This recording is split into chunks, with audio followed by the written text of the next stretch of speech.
that was the moment where I said, oh no, something is actually seriously wrong. It just got to a point where my body just said, I just can't do this anymore. My body being in a constant state of that flight or fight response. And so it is an opportunity to harness plasticity in those really difficult times. Exactly. And I think all of those opportunities that comes into our lives, if we embrace them, then we can become a better version. So there'll be people watching this that are in the thick of it. So there are some words of wisdom, Chris, that you can pass on that might help. So I'm so excited to chat to you today, Chris, because you wrote an article probably 10 years ago now, and it was titled, Why Getting a Chronic Illness is the Best Thing That Ever Happened to Me. And that is a theme I hear a lot from the people I work with.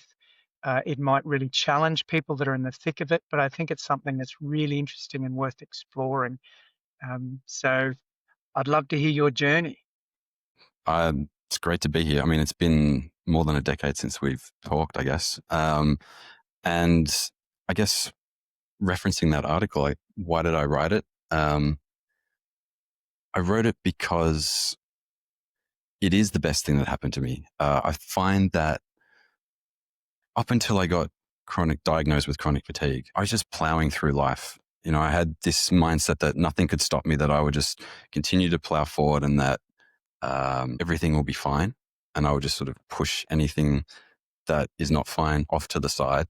And it turns out that that's not actually okay. And that at some point our bodies will respond to that and our emotions will respond to that and it will push back. And in my case, it pushed back in a major way. And it sort of coincided with me having an issue where I had long-term blood loss due to hemorrhoids, where the doctors were having a hard time getting that under control.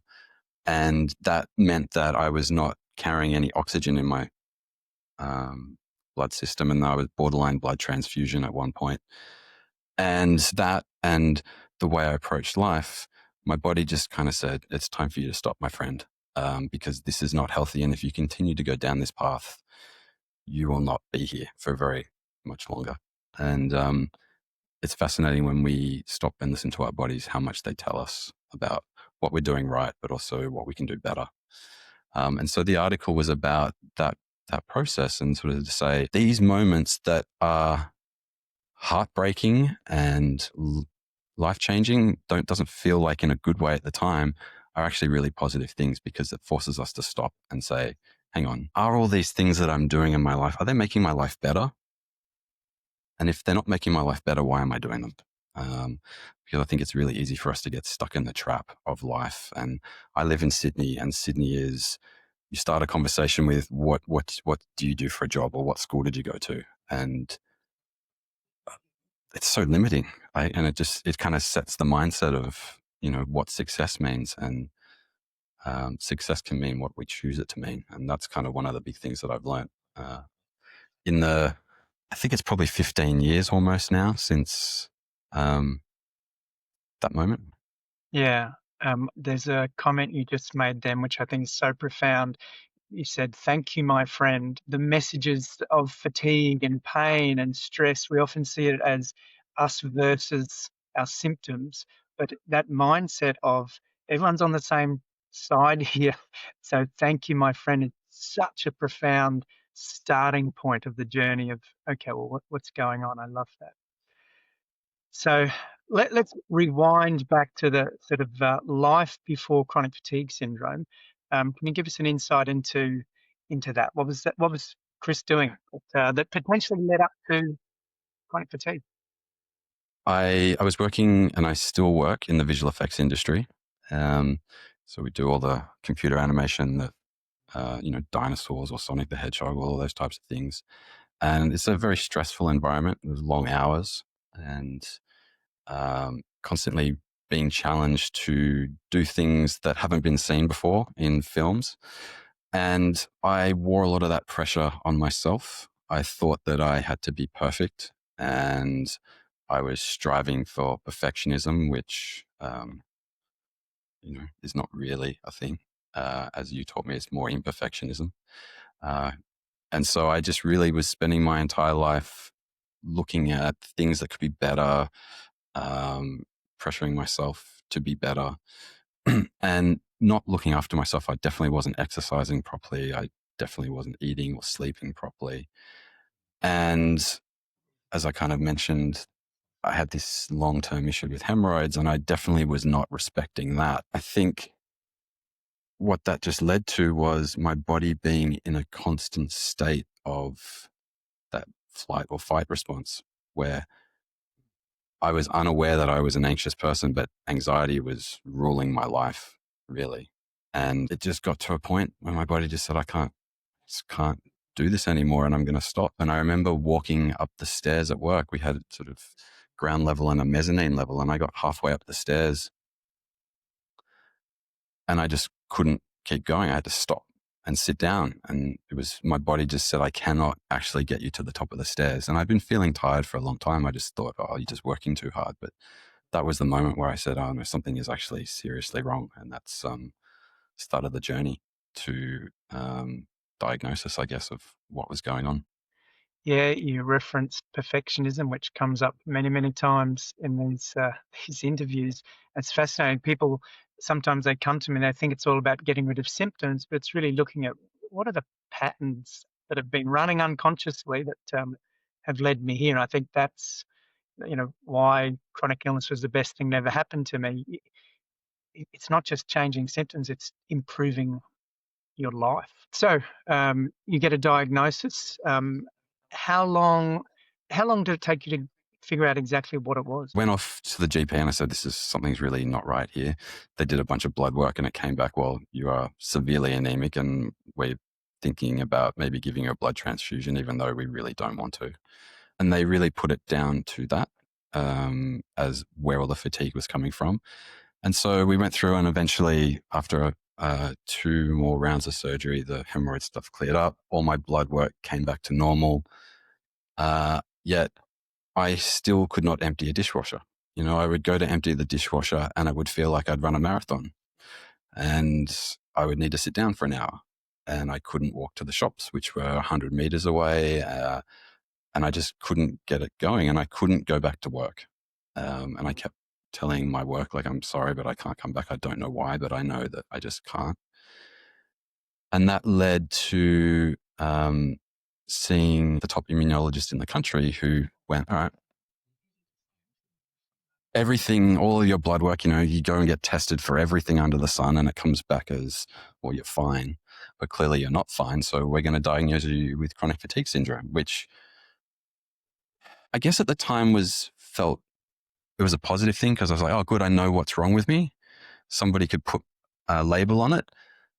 But looking back on it, I feel like it was almost the worst thing that they could have done, because I felt like as soon as they did, they just stuck me into a box with a bunch of other people who they really didn't know. They couldn't put their finger on exactly what was going on with them, but were also suffering from similar conditions, right? Exhaustion and extreme fatigue. And they just said, give it 12 months and you'll be fine. And 12 months went past and I was not fine. And I was still in the exact same position where I couldn't empty a dishwasher, and I was really just not living life at all. I was existing and poorly. And that led me to there's a fatigue unit at UNSW here in Sydney where they specialize in understanding fatigue and why it occurs. And through that, they taught me about pacing, and there's a psychology component to it. And it's about the mindset of how you wake up in the morning. And, that got me to about 60% of where I was. And that felt like a pretty good result, but I knew that I was not happy at being 60% of who I am. And another sort of, I guess, 9 or 12 months went past. And so I'm at 2 years at this point, and I'm not back at work. I just can't hang out with my friends. I can't do the things that I like to do because I like to play a lot of sport. And I started looking. And my wife at the time, she was working at Google, and her boss was from the UK, and she had done the lightning process in the UK because she had had chronic fatigue syndrome. And so I sat with her, and she ran me through her story of how she got it, all the things that she tried and ended up doing the lightning process.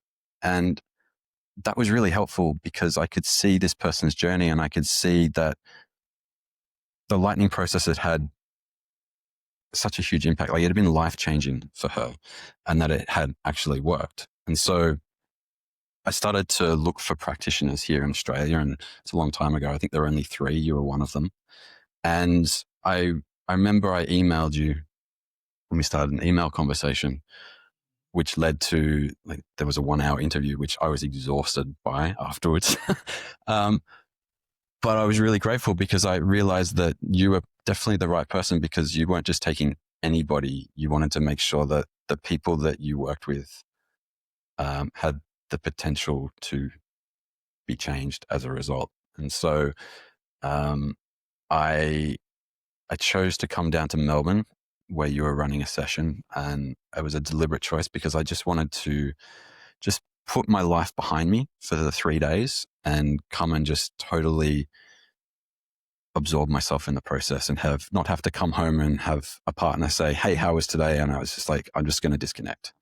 And I did. And I came down, and I don't want to talk about it because I think it's important that everybody goes through it and takes their own from it. But I came down 60% Frenchie. And when I left, I was 95% of the version that I wanted to be. And when I came back, my partner picked me up at the airport. She noticed the difference immediately. I was much calmer, my state of mind, because through the workshops, we learned that anxiety was actually a big part of my life, and it was running in the subconscious, and I wasn't aware of it. And it was a big reason that I wasn't sleeping. And the process taught me that, yeah, okay, the physical side is probably why my body broke down, but it was the emotional and the mental side that it continued to stay broken. That's no Yeah. longer broken. When people hear that kind of rapid change, it doesn't sound believable. And I hear that, and I know what that sounds like. And because we're looking at this concept of neuroplasticity and how the brain can change, um, people question that speed. And one of the ways that I think about it is, um, I used to talk about learning languages, and that takes a little bit of time, and you can't learn a language in 3 days.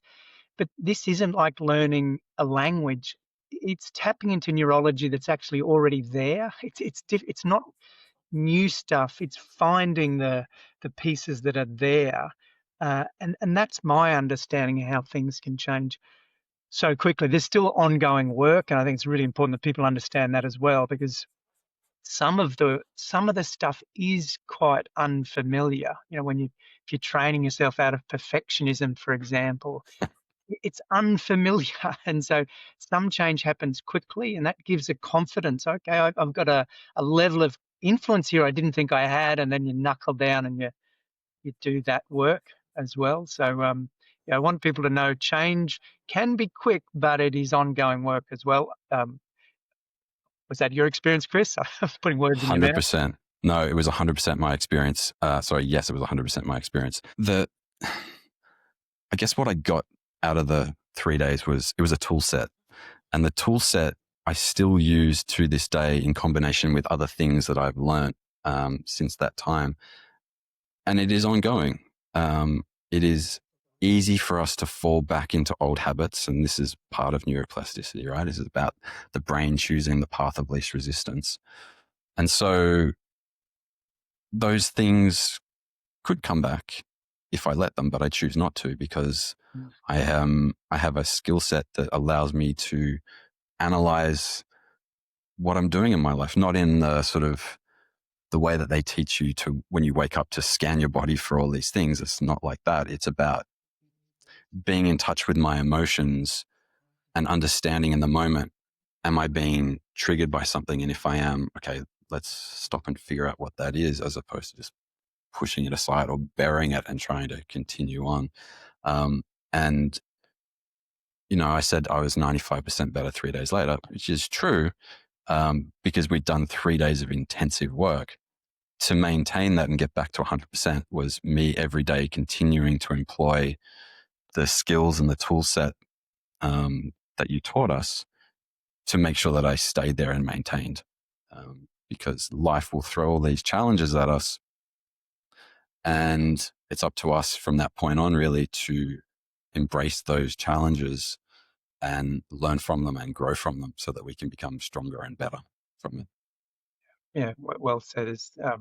Particularly under stress, the brain has a tendency to revert back to what's familiar, and there are some key moments where being present and being very deliberate is so critical. One of the things we talk about in the training is if someone got sick that led into, years of chronic fatigue, they can recover, but the next time they get sick, there's a tendency for the brain to revert to old patterns, and so there are key moments on the journey that are so critical, and they're kind of like forks in the road. You can kind of go autopilot and let the brain run on historical responses, or be very deliberate. And as you say, that is a lifelong journey of being deliberate, making choices. Yeah.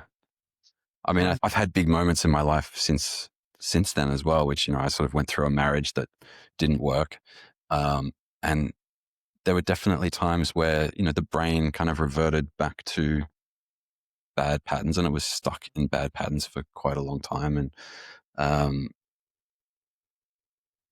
I knew that things weren't right. And it sort of led me to my next journey, which is, I have a mindfulness coach that I've been working with for 4 years to continue the journey, which is to sort of continue to understand what are the things that I'm doing that are not making my life better, and how do I take full responsibility and ownership of them? Because it's really easy for us to finger point and go, oh, the reason for my stress is I'm under a huge amount of stress at work because I've got this tight deadline, or people don't understand what I'm trying to do and they're being really antagonistic.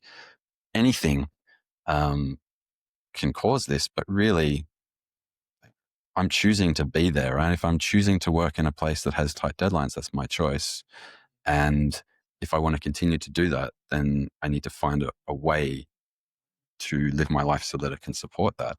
If I want to work in an environment where people are antagonistic, well, maybe I should figure out how to engage with them so that we don't have an antagonistic relationship. And I think taking ownership has been the biggest thing that I've learned on the next part of my journey, is that until we do that, like, we're just going to be stuck in the same cycle and repeating. Radical self-responsibility, I say, combined with radical self-compassion, because we didn't choose our automatic responses, but we're responsible for what happens next. Yeah, I'm love still it. bad at that second part. Still working on that. Well, they're skills for life. That's the whole point. Yeah. So you referenced your article and blog, Chris. So I might put a link to that below so people can read through that and get some insights, because you're a writer and you reflect on these things really well. Yeah. I don't know where the article, if that's still up, but the blog is there. It's on my website, which is chrisfrench.com.au. It's called Chronically Fatigued. It was I wrote it as a journey of that time. So I don't contribute any more material to it. It's sort of complete, but I wrote it because I just wanted people to see my journey. There's nothing, I don't hide anything. Everything is out there. It is written a long time ago. If I was to go back and reread it, maybe I would word things differently, but it is a snapshot of my life at that moment in time. So I'm just leaving it as it is. And hopefully it's helpful to some people. It still gets traffic. Like, I check it out every now and again. And there's people from all over the world, like Germany, just Argentina, kind of find it useful, hopefully. And so hopefully it's useful to some other people. Yeah, no, success stories and recovery stories, I think, are so powerful, because there's a lot of horror stories out there, and just hearing that someone like me has gone through this and they're out the other side is just so critical. It's why I do these interviews. Um, I think back to when my wife was struggling, like, it was 7 years of chronic fatigue syndrome and other things, and it was just doom and gloom, and I think the other thing that's happened really interesting now, sort of 20 years down the track, back then you'd hear snippets of, my auntie's daughter drank turmeric tea and she got well. And so everyone's throwing concepts at you, and it was a bit overwhelming at times. And my wife was chasing lots of rabbit holes, and now with the internet and social media, it feels so overwhelming as well. There's just so much stuff, so much information. So yeah, hopefully these are just a point, a compass point that through all of the noise, people do get well. Yeah. And there is a lot of noise out there, so it's hard to decipher sometimes what is most appropriate for us. Look, it's 10 years on, uh, which I guess in itself is a comment on the robustness of recovery if someone's uh, you know, ready to use these concepts and skills deliberately.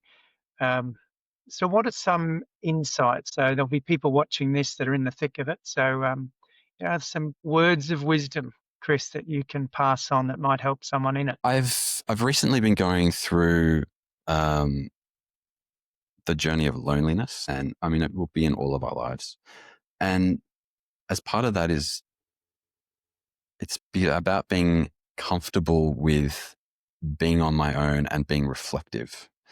And I think that's one of the things that we probably feel like we don't have a lot of time for in our lives is to sit in a quiet space and just listen to our bodies and listen to our minds and listen to our souls and understand what it is that it's telling us, because it will actually give us all the answers if we ask the right questions. And so it's about learning how to ask the right questions. Um, and so I would like to just say to everybody, give yourself permission to just stop and take time out and listen to what it is that your body is telling you, and find ways to do the things that nurture and energize your soul. Because when you do that, then everything else will kind of just fall into line, I think. Which is very different to just rest and give it time, because people just lie on the couch and they're even more stressed because they're not at work and they're feeling guilty, and you know patterns of perfectionism are adding stress to it. So you're horizontal, but you're not in a restful state. Yeah. Not at all. And in fact, it's worse. Like I spent a lot of horizontal time, right, on the couch doing things that I thought I love, which is watching movies.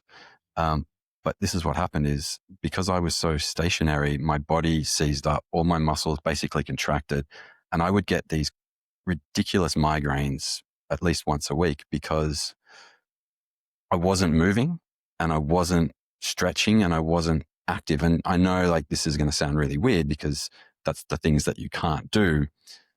But I just wanted to highlight that the lying down and not doing anything is actually the worst thing that you can do, because the long-term ramifications physically on the body are not good. And it took me a long time to just get my body back mobile again.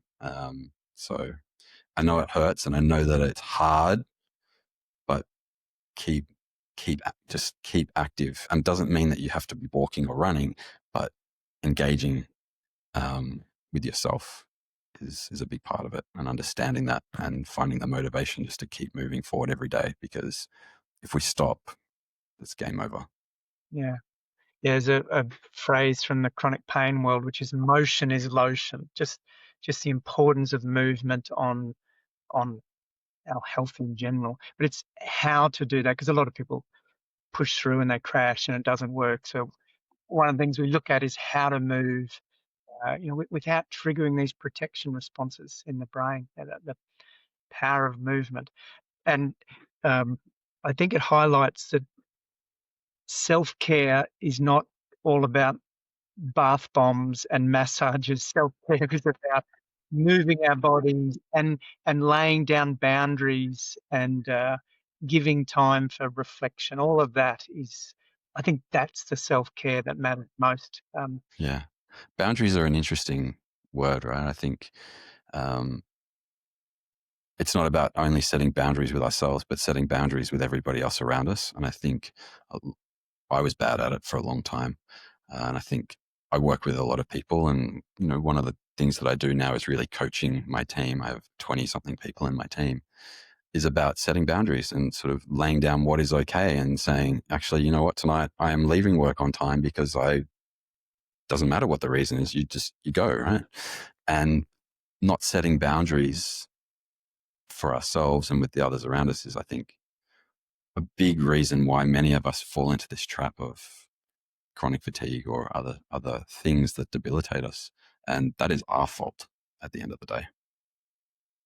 Yeah, and then go back to patterns of childhood where, we learn things to get by and survive, but, um, we're now left that environment and we can take that responsibility and start to make choices. Yeah. Yeah. With self-compassion. Yes. Yeah. Excellent, Chris. Um, so you have referenced mindset. Is there anything else that you'd like to add on that piece? Because one of the reasons I don't take everyone onto a training is they need to be in a particular place to think about this work and to do the sort of work. So in some ways, part of the application process is looking at mindset. But I'd love to hear your insights on mindset and recovery. My view pre-chronic fatigue on mindset was you just do it. No, you don't let anything stop you. That's not the case anymore. I think for me, mindset now is about understanding. You use the word compassion to ourselves, and that's a big part of it. Is just understanding who we are. The I mentioned I have a coach before, and the first thing that I remember inside the first session is probably the first 5 minutes um, that he said that has stuck with me. He said, we spend all this time and money on our physical health, and we spend all this time and, probably also money on our mental health. However, we are all probably emotionally obese. We really give no energy and no time and no love to our emotions. And they are the thing that drive all of our decision making processes.